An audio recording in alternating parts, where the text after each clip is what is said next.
Akoya Mumtaz son.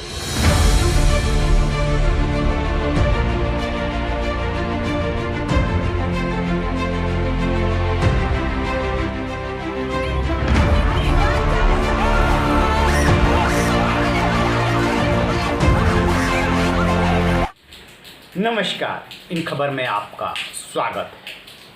Congress प्रवक्ता राजीव त्यागी के निधन के बाद सोशल मीडिया पे एक बहस चल रही है कि इस मौत के लिए बीजेपी के प्रवक्ता संबित पात्रा जिम्मेदार हैं।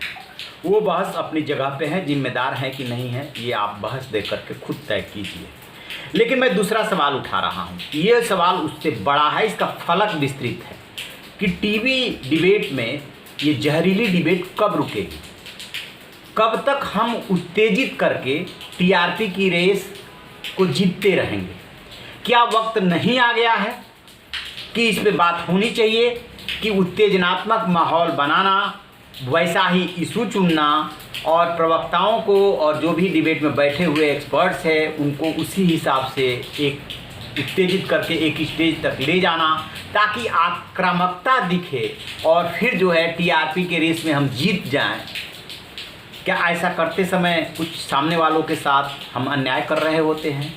जो देख रहा होता है, जो सुन रहा होता है और जो उसमें पार्टिसिपेट कर रहा होता है उसके साथ भी। आपने देखा होगा कितनी टीवी डिबेट में मारपीट तक हो गई है, हाथापाई हो रही है। सबसे पहले ये मारपीट वाली वीडियो देख लीजिए। Akoya Mumtaz sonlamayınca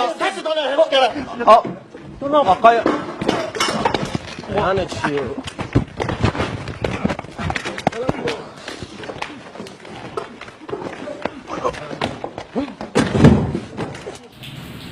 उसके बाद महिला के साथ क्या व्यवहार किया जा रहा है टीवी डिबेट, इसको देखिए।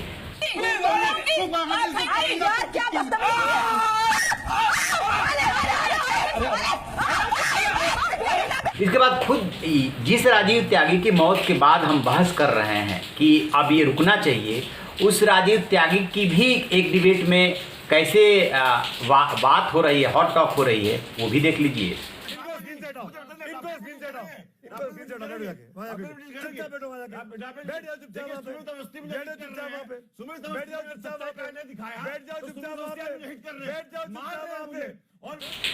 आपने दोनों तीनों डिबेट को देखा। ऐसे आप भारत से लेकर के और विदेशों तक, दूसरे देशों तक आप तमाम ऐसे टीवी डिबेट देखेंगे जिसमें कि आपस में मारपीट होते हुए दिखेगी। सिर्फ ये इंडिया की समस्या नहीं है, पूरी दुनिया में ऐसा है। और उत्तेजित करके हम टीआरपी की रेस जीतने की कोशिश कर रहे होते हैं। बीइंग जर्नलिस्ट, मैं भी एक जर्नलिस्ट हूँ। कई बार डिबेट अच्छी लगती है और कई बार ऐसा करता है मन की इस चैनल को बंद कर दिया जाए, क्योंकि देख करके ही हाइपर हो रहे होते हैं। यह लगता है कि ये हम क्या कर रहे हैं।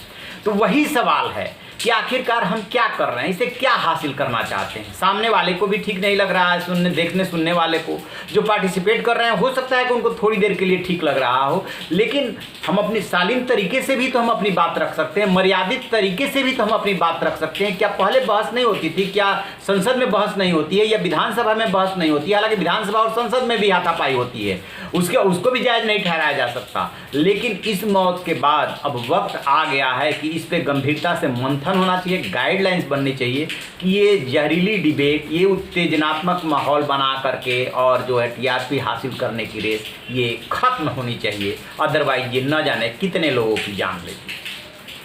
आप खुद सोचिए और फैसला कीजिए, अपनी राय दीजिए। तो आप ऐसी खबरों के लिए देखते रहिए हमारा डिजिटल चैनल इन खबर। Thank you.